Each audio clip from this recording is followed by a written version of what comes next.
Welcome to the REI Diamonds Show with Dan Breslin, your source for real estate investment jewels of wisdom.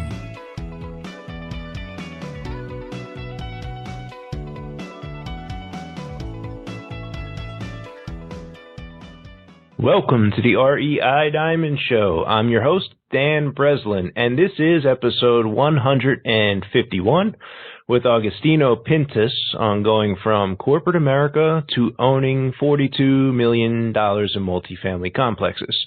On this episode, you'll enjoy the ride as Agostino and I discuss the climb from his first 11-unit building to the $110 million project currently under agreement. No more spoils. Let's get to the show. All right, Agostino, welcome to the REI Diamond Show. How you doing today? Excellent, excellent. Thank you for having me on. I appreciate it. Yeah, for sure. So to give perspective for our listeners, I'm in Chicago. They probably know that. Whereabouts in the country are you recording from here now? Just kind of give us a little background. Yeah, today I am in Akron, Ohio. So I basically buy assets in and around the Cleveland and Akron markets.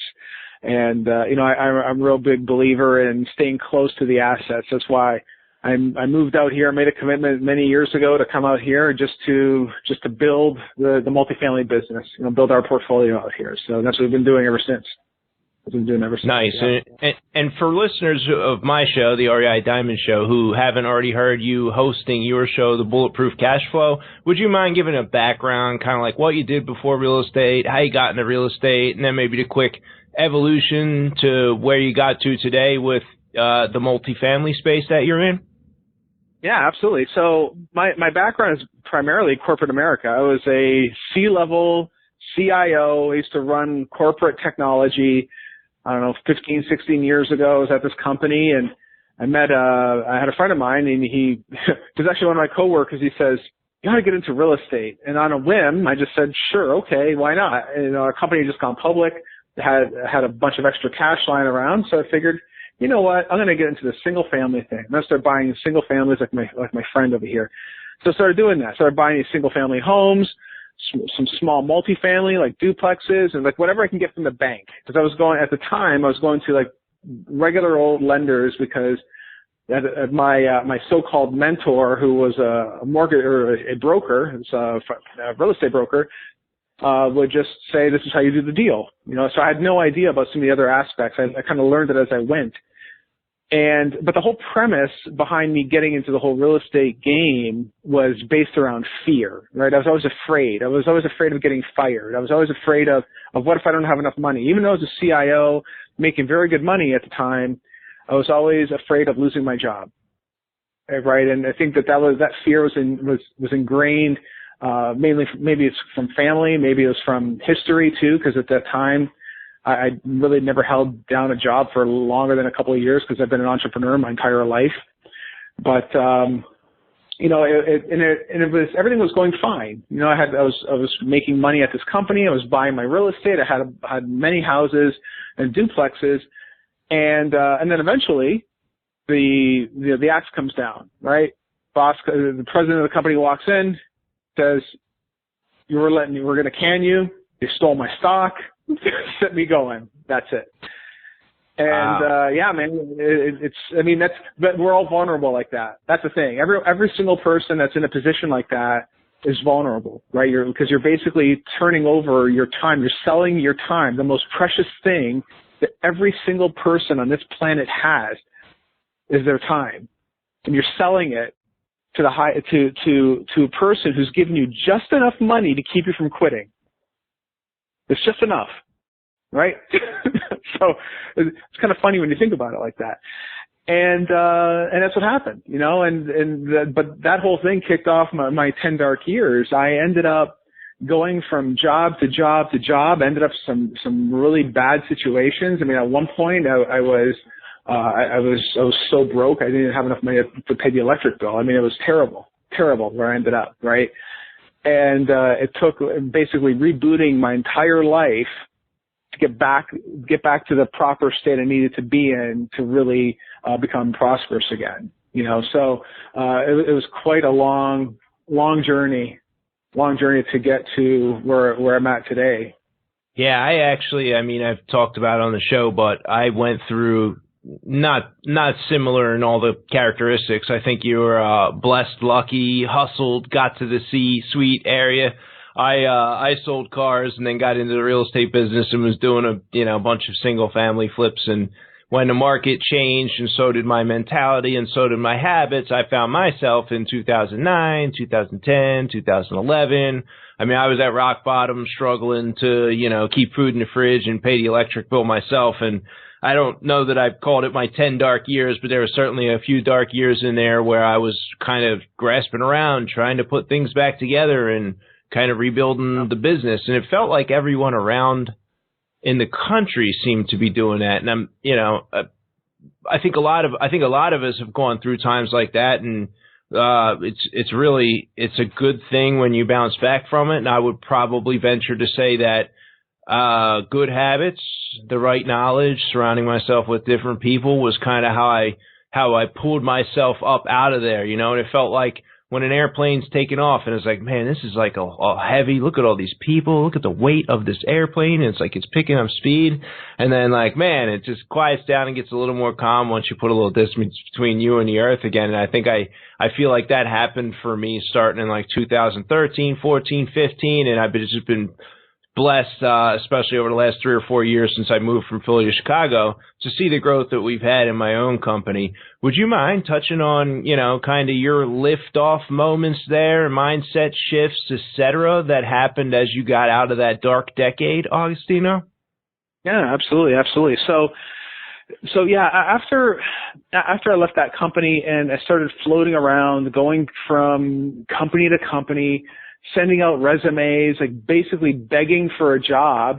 At one point, man, I was sending out 500 resumes a week, to any email address that would take it.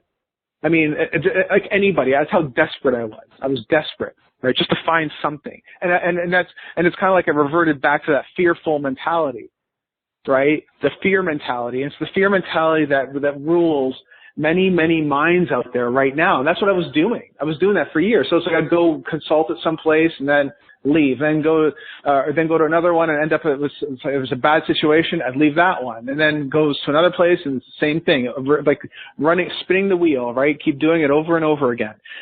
I ended up getting into a company in New York City towards the end of the 10 dark years.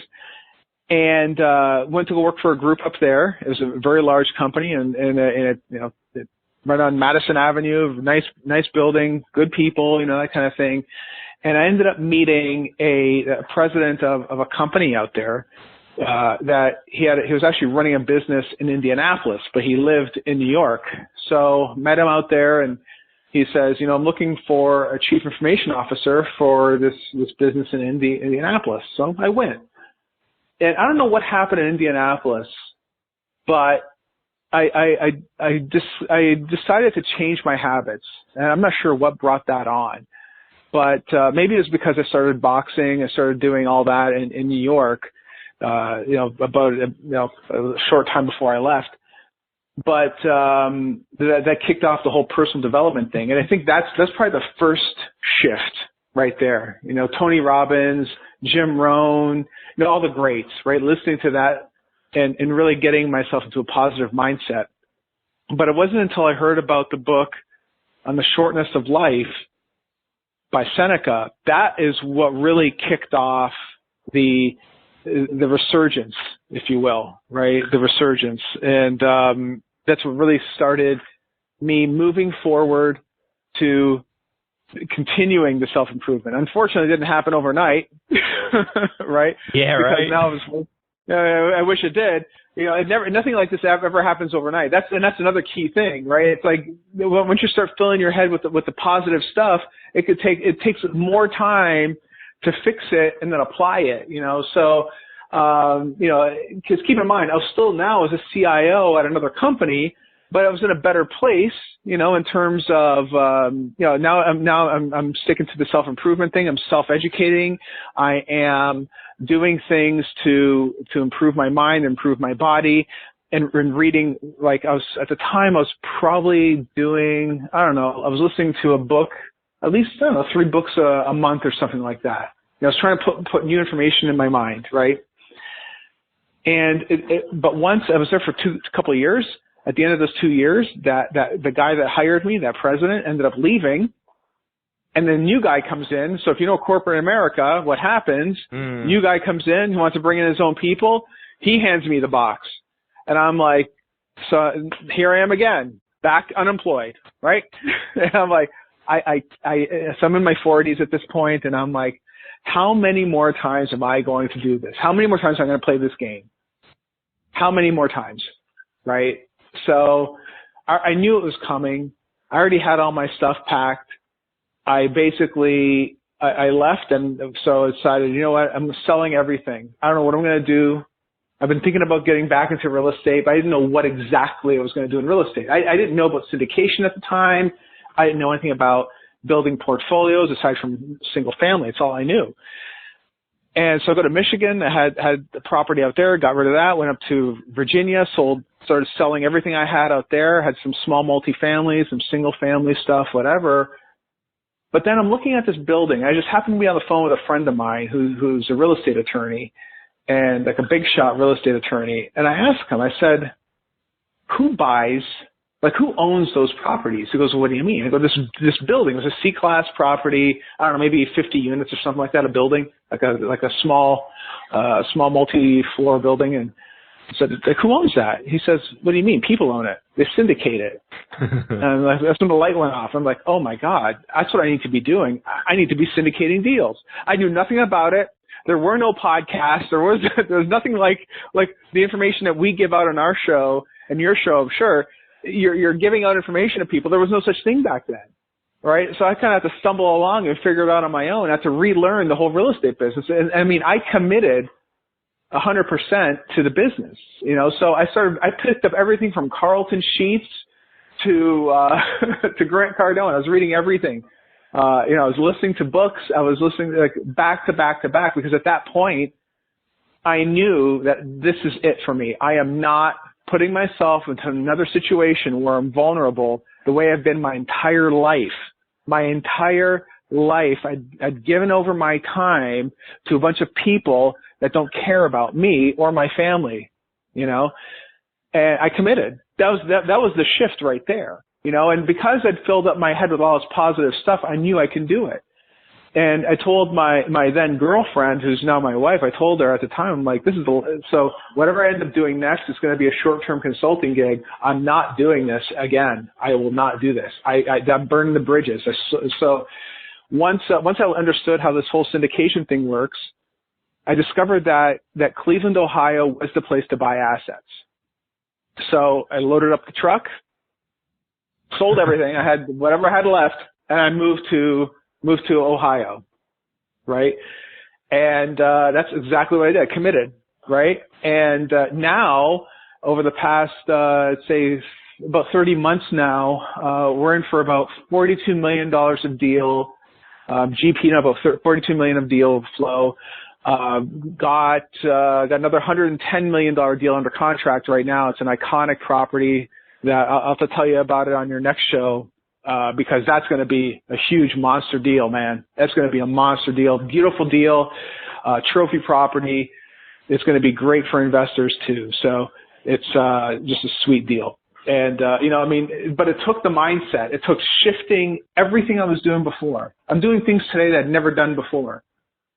Waking up early, beating the sun up, getting to CrossFit, working hard, writing out your affirmations, writing out your vision every single day. It's entirely different than how I used to live 20 years ago. Entirely different. Not even the same. Nice. I remember my way out of the darkness, I guess. I was in this house, a partner of mine, and we do tons of deals today. It's great. The guy I'm talking about. But he organized the 20 grand or something so we could buy this kind of hoarder house. And I was living with family. So I'm like, yeah, I'll move in there and clean it up and everything. And I did that. But the place was really, really wretched and crummy. And I'm kind of painting with paint I found in this house. And I remember calling my dad. I was just so desperate. I'm like, Dad, mate, can you like bring me the Bible? And I started reading the Bible, and it was like a miracle. Like one of the first deals that came across my plate was a house on Christian Street, and I was like, and then it was like one thing led to another, and it's been like a progression ever since. And like you, I wanted it to happen overnight. When I prayed to God, like, hey, I need some money to pay my bills, I kind of want to be set. I was expecting a duffel bag of cash like out on the sidewalk in front of my house to appear, but instead it was more the answers to my prayers came in the form of, listening to that Jim Rome program that I already owned from before and just somehow forgot about. And listening, to the Tony Robbins stuff and going through all of that same self-development path, and then in consuming the real estate knowledge and the marketing knowledge to get to the place where I've constructed enough that, it wouldn't fit in a duffel bag out front of my house anymore if I was to put the answer to the prayers and how it has come over the last decade out there. One thing you mentioned there, too, that I have to put an underline under is the shift came when you committed 100% to the business. And I have committed myself to my business and then had to recommit at several different points in times. You kind of reach these different plateaus and say, all right, what next? And for me, I would look at what you were doing over the years, and that would look like what I was supposed to do. But I have a team of like 16, 18 partners, and now it's grown to something that's focused on single family. And I'm sure a lot of people on the call would have the mindset of like, oh, I want to get to the the bigger deals and do the multifamily, and like I never went off in that direction, but felt like maybe I should a few times. But I made a conscious decision to stay committed on the business that I happen to be really good at, and blessed to have a lot of partners, and we're really good at putting these systems together where we're flipping a lot of houses. We did 223 last year for like more than $5 million in profit. So like we're not dealing with small numbers anywhere across the board in the three markets we're in. But for me, that came from refocusing, when we had done less deals in previous years, and continuing to modify and grow the business. So I can't underscore how important it is to be focused on a business. I don't know, maybe it's maybe it's like when your soul is attracted to the right business and you need to commit to it. The early days of it, and maybe you could also shed light on it, though, for me, it's like a snowball. And at first, I got this, it's snowing out, and like my business, my success, my star lot in life, a decade ago when I'm sitting in that house paging through the Bible early, right? So it's back to like seed day for Dan. There's like nothing but an idea here, and like maybe we're doing a deal here and there.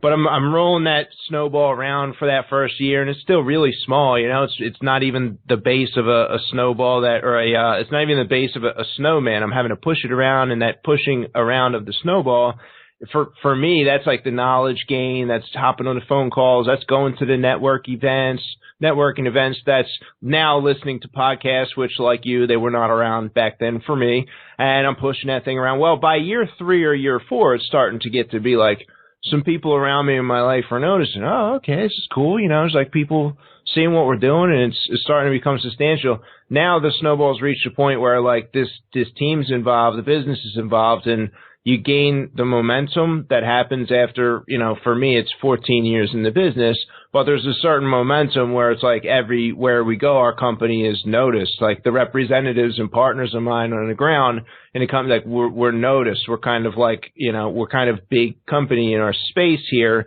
And that came from being committed. And I feel like the times when I lost my commitment to like my main core business, if you will, would be like the snowball kind of stopped growing. It sort of like was rolling across the dry patch and not really like gaining momentum, not necessarily getting smaller, but just kind of, moving along. So I feel like as evolution of my own business or my personal life or whatever it is, it's like over time that momentum kind of grows in your favor. Can you relate to like maybe some of the early days where you were like stitching some of those deals together? Like now, you got the trophy property under contract and $110 million, and you get the podcast and people know what you're doing and see what you're doing. But like, how was the early days when you first started to get that ball rolling, if you will? maybe as you were like putting under contract and closing your first like multifamily syndication deal? Well, you know, it's funny because the thing about commitment is that if you go in on 100%, someone may actually be more talented than you. It might be true. There might be more talent than you, but there's no excuse for them to outwork you. Right, and that's all I had at that point. I mean, because if I'm when I decided that I was going to do this whole real estate thing and get out of IT, now think of it, I'm burning up a 20-plus year C-level career. I'm getting rid of it all. It's all gone, right? And I've not maintained any of the education, certification thing, whatever. The technology's all changed. It changes every 60 days. There's a new tech thing coming out. I've not done any of it, right? So it's like I burned the bridges. So I had to commit. So the first thing is it required that commitment to go all in. Even when I first moved to Ohio, and I did take on a consulting job for a short period of time while I figured out the area and get the lay of the land. It was first of all committing, but then secondarily is learning what I need to do to become a multifamily player. Okay, so and here's the thing, and I think that's the part that eludes many people, is that they don't know how to get started. They don't know what to do, right?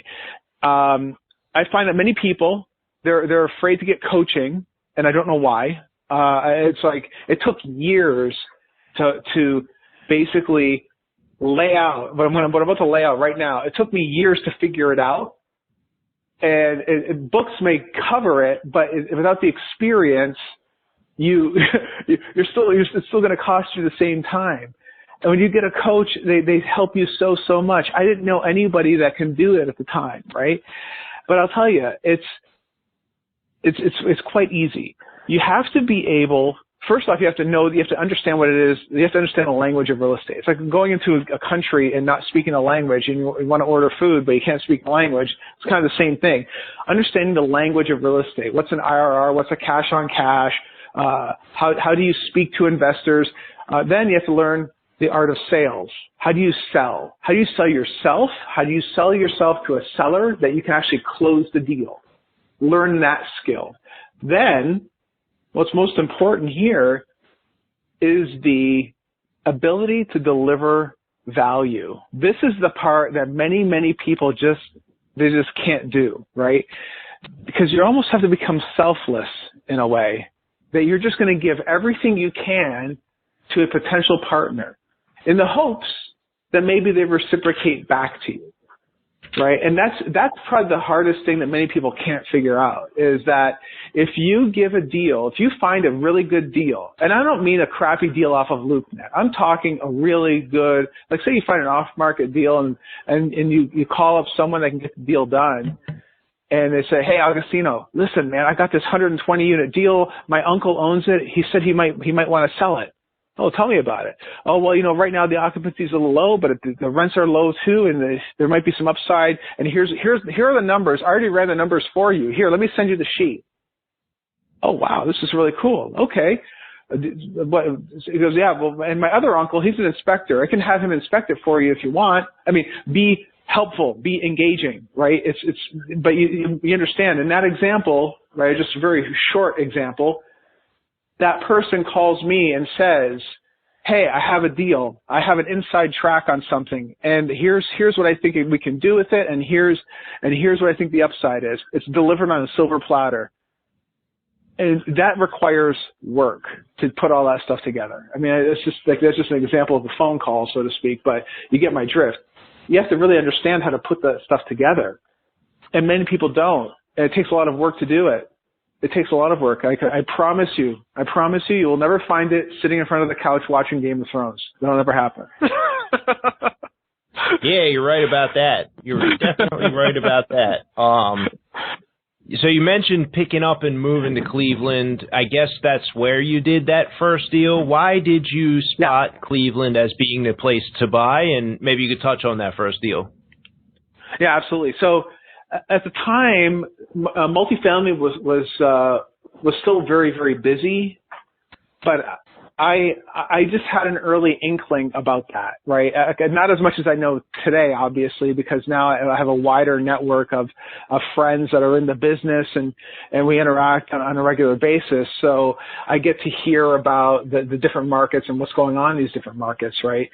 But back then, I had some idea that, at the time, Dallas was still very, very hot. Florida was picking up as well. There's places that I knew enough about business as a C-level executive that if everyone's rushing to one area, I'm not going to go to that one area. Right? It's probably a bad idea, right? But Cleveland, at the time, I stumbled on some report somewhere that said something that it was on the rise, it was on the move up. Right. And it's like, who would have thought Cleveland would have been that property, that state rather. Right. So I figured, you know what? I found enough information on the internet. I just started doing the research. I started looking at it, and the thing is though, is that if you check like citydata.com or bestplaces.net or whatever, all that data shows that it's actually in decline. Right. However, if you look at the data today, if it were in decline, Sherwin-Williams would not be moving their headquarters into downtown Cleveland, spending close to $1 billion in a new headquarters to take on 8,000 people. Yeah, I don't know about that, right? Clearly the data is off, right? But I found a whole lot of other data to support that was the place for me to be. So I moved, I got my girlfriend and I jumped in the truck, put everything we owned in one truck, and just came out here. That's it. That's how we did it. That's how we got started. So we researched. We just had to research the area, and the Midwest is, in my opinion, for cash flow markets, is still a very hot place to be. And if the next election cycle stays the way it is right now, Cleveland will continue expanding. It's one of the last markets that you can still find decent value in, right? As a cash flow market, not an appreciation market. An appreciation market is one that's all based on speculation, like New York City or Los Angeles or even Miami now, where people will buy a property because they hope that's going to go increase in value. Here in the Midwest, for instance, and other states too, but the Midwest is what I'm talking about right now, is that it's all based off cash flow. The assets we buy are all cash flowing assets. It's going to deliver a return. That's all we're looking for. Are we expecting a giant, massive appreciation? Well, if we force the appreciation, sure. Typically we're trying to find the value add asset. But yeah, that's what we're looking for. Is we're forcing the appreciation in that case, right? So it's a very different model. So I understood that part of it, and I understood that this market was the place to do it. So that's why I moved here. Cool. So deal number one was how many units? Deal number one was so post the decision.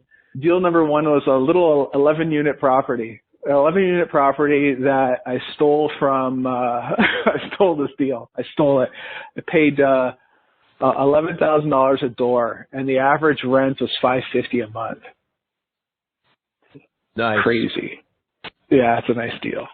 and what did you do with that one? Did you just hang on to that? Was it like a bump the rents up, sell it, refi your money out? What was your next step there? Yeah, and that's a good question. I'm a big buy and hold guy. I like buying and holding.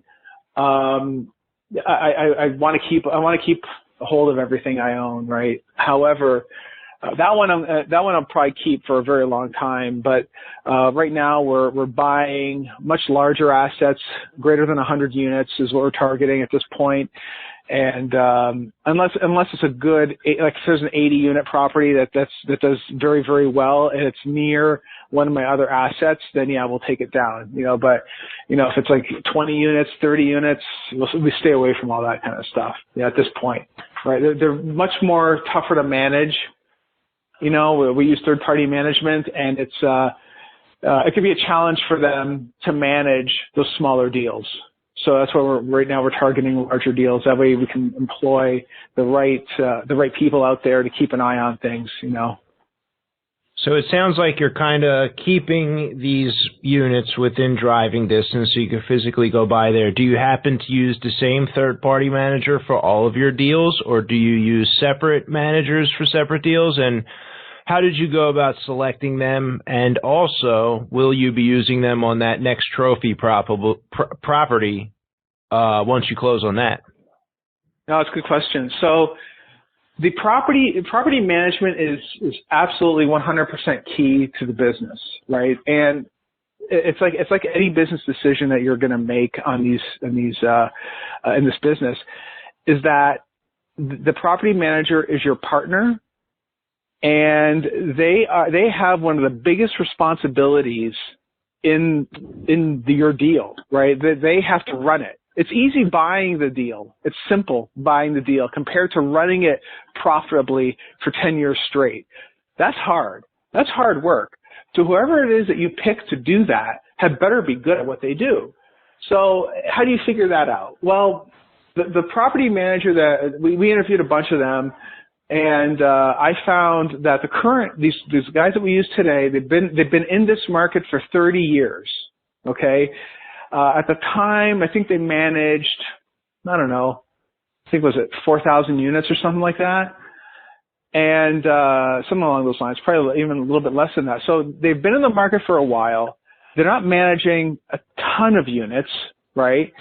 So I knew that I'd be able to build the business up fairly quickly, which is what I ended up doing. And because they've been around for that long of time, they would have relationships with a lot of the brokers. The way that I source deals today is with brokers. I don't send out postcards. I don't do any of that stuff. I don't send out emails or any of that. I rely on broker relationships. So the property manager is a very big key component, especially for those people that are starting out, in landing someone that is established and has been in the business for a long period of time. Right. So that way, when you're called a broker up, hey, Joe, this is Agostino. I'm an investor here in Cleveland. I buy multifamily properties. I'm targeting C-class assets, yada, yada, yada, yada. The first question I'll ask you, usually, who's your property manager? And if you can say, my property manager is Gary Smith with ABC Property Management, oh, I know Gary. Gary's a good guy. That conversation has happened to me over and over and over and over again. And I did that on purpose because I wanted someone that the broker would know. If you just go with some newbie, unproven, and you're starting off in the business, it could mean trouble. If you say, yeah, it's Joe Schmo up the street, and no one's going to take you seriously. And the guy manages 100 units, you know. So that's another thing too. So if I knew that with Gary managing that number of units, once I scale and grow our unit count very, very quickly, I would quickly become his largest client, and I am now, right? So when we are the largest or one of the largest clients, he will keep a closer eye on our stuff. Right? And you want people to keep an eye on your stuff because you can't keep an eye on everything, right? Yeah, and so, in case anyone listening didn't notice the humongous value bomb that was just dropped, I've hosted a large number of apartment syndicators on the show, and I've listened to tons and tons of podcasts, and I'm sure you're aware of it, that this is a big black swan piece of information that's helping you leverage and be certainly you gain a lot more momentum when you're in a localized market by utilizing that strategy than you would if you were one of the Texas, Florida, Atlanta, Sun Belt investors who's buying across a number of states. But leveraging the level of credibility. So like one of the hardest things in multifamily, I know for a fact, is having brokers take you serious based on your word, especially if you're newer, and it may be difficult to leverage this if you're newer, but having the property manager who's known for properly managing other people's assets, a large number of them, and then to have them actually managing your assets is a great indication of the fact that you can close and you're going to get the door open instead of slammed many, many more cases from the brokers operating with that strategy. I think that's been huge for your career, no? Oh yeah, no, it's absolutely huge. It's absolutely huge. And like you said, no one's going to take you seriously unless you have a great team around you. But you know what, man? I think people underestimate the whole sales thing, right? Nobody wants to sell. Selling is bad. Selling is terrible. Well, guess what? We're in the business of selling. Every single day, every single person on this planet is selling something to someone.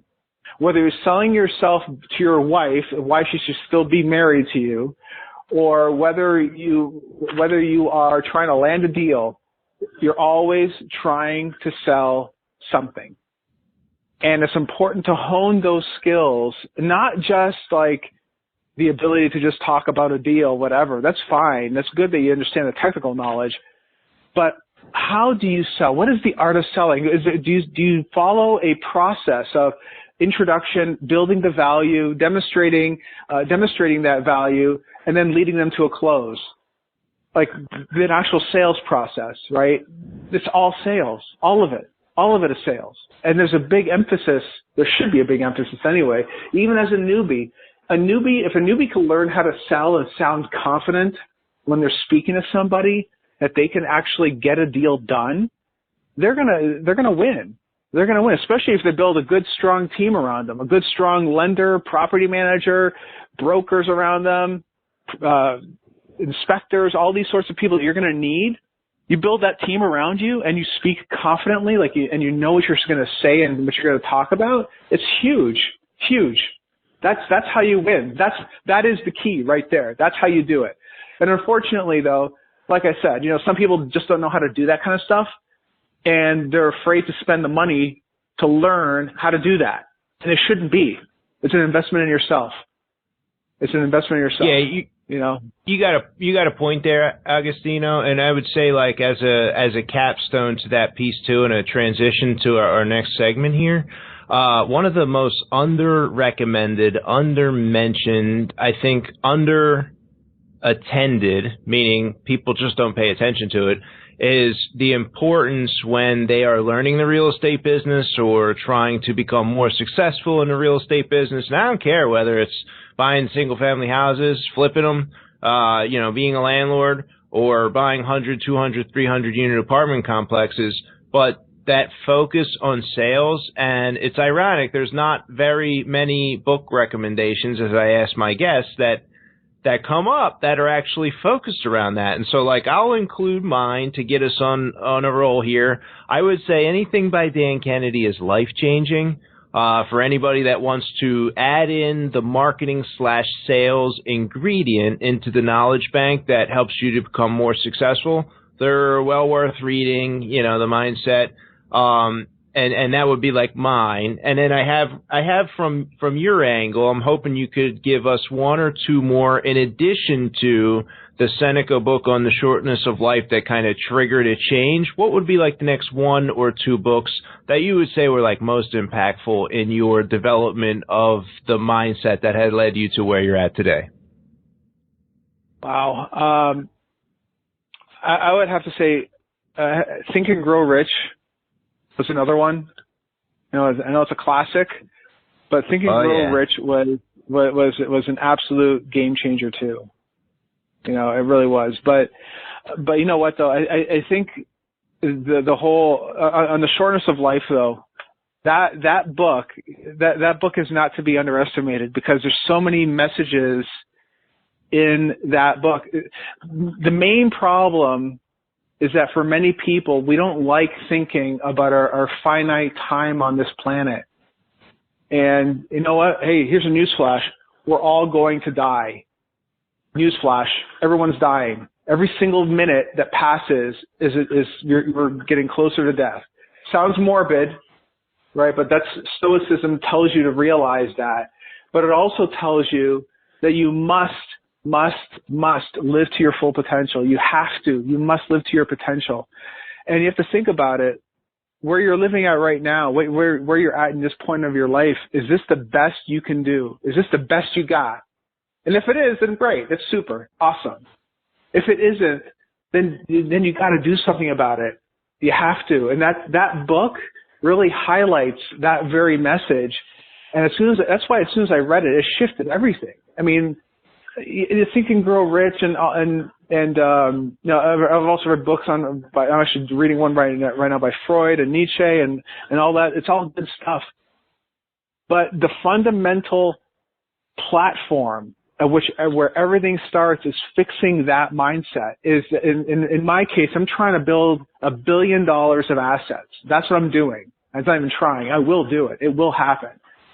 And I want to leave a legacy for my family after I'm gone. That's why I'm doing it. That's an awful big why, right? My why is gigantic, and it has to be. And that's what I'm chasing. And that book is the Kickstarter for everything that I'm doing today. Everything. And people ought to be reading that and try to live their potential and not waste every single time, any single minute. There is no minute that should be wasted. One of my mentors told me along the way, so there's something common about, I can't remember who it was, somebody might have wrote about it somewhere, but they're like, there's, these common things among people who are like reaching highly successful like levels in life, whether that's a musician or an artist or, business leaders or entrepreneurs or whatever it was, where somebody had like grown to become this kind of like shining light in their space and do something that other people say, wow, that's great that they are doing that thing. I could never even imagine, doing that thing. One of the common threads among many of these people that, achieve things other people think would be great is that knowledge of death and the knowledge of the fact that we are here for a limited time. I think that removes the procrastination. You understand the power of now. And man, procrastination will keep you in a state of indecision and keep you behind your goals and keep you from manifesting or even building the life of your own dreams, or even thinking through your own dreams of what your life should be. Procrastination will kill that off, and that can kind of come from a refusal, a placing the head in the sand, if you will, a denial of the fact that, yeah, someday this is going to end and the clock is running out. I'm not sure how much is left, but it's certainly not infinite, and it's certainly not enough.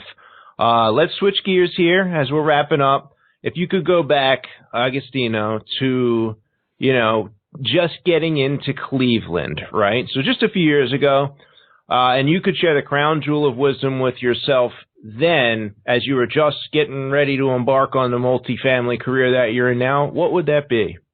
Go bigger. Go bigger. Go bigger. Go bigger deals. Find as many big deals as you possibly can. I thought that I had to start small. Oh, I'll just work my way in. I've lost so many deals because I was trying to work my way in that I could have killed it back then, but I decided to start small with my little 11-unit deal. So maybe it was the natural path of progression, I suppose, at the time, because it's all I knew. Right. I didn't have any mentors because I didn't know I could even get one. It wasn't even an option. Right. So if anyone's listening, get a mentor, get a coach, have them show you the way. It's totally worth the money. If you have visions of being a millionaire and you believe you can make it happen, you can pull it off, you owe it to yourself to do it 100%. And I would have done it. Nice. So if anyone's listening, wants to get some more information, maybe you have a free giveaway or somewhere people can get some more information about you, you want to share the name of your podcast and maybe anything else you think they would get value from? Yeah, absolutely. Bulletproof Cash Flow. We can find us on YouTube, iTunes, Facebook. We got a Facebook group as well. If you text the word freedom to 202-410-4202, okay, we'll send them a free ebook on how to raise private capital. Right. So, and in that book, I don't only go over just what to say and how to say it. It's also what to wear, how to speak. There's scripts in there, all kinds of really cool stuff. So, definitely worth anybody listening and taking a look at. Nice. Well, hey, this is the end of our show, our time together. I appreciate you closing out the distractions, shutting the door, and our conversation for the last half hour, 40 minutes here or so. Thank you, Agostino, for coming on the show. Thanks for having me on. I greatly appreciate it.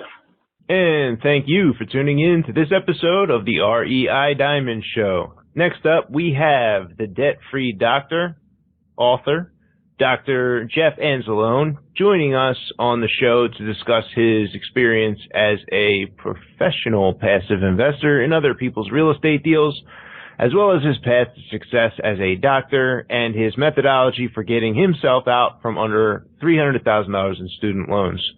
For all of us real estate investors here, this episode will provide an interesting peek into the mindset of the private investor who funds your deals. And for the passive investors looking to invest in deals, we will be discussing a pipeline of upcoming deals in which you might participate. Now, I know you do deals, right? Here's what I am currently buying. I like single-family fix and flip deals, and I like long-term multifamily deals that I can buy anywhere within a 2-hour drive from the downtown of either Atlanta, downtown Chicago, or downtown Philadelphia, 2-hour radius. So if you have a deal in that geographic location for sale right now and want someone to close quickly, contact me directly at db@diamondequityinv.com or using the form at reidiamonds.com. Are you an accredited investor? Go to fundrehabdeals.com to be notified of short-term private mortgage investment opportunities yielding double-digit returns. Thanks again for tuning in, my friend. Dan Breslin, signing off. Thank you for listening to this episode of the REI Diamonds Show with Dan Breslin. To receive email notifications of new weekly episodes, sign up at www.reidiamonds.com.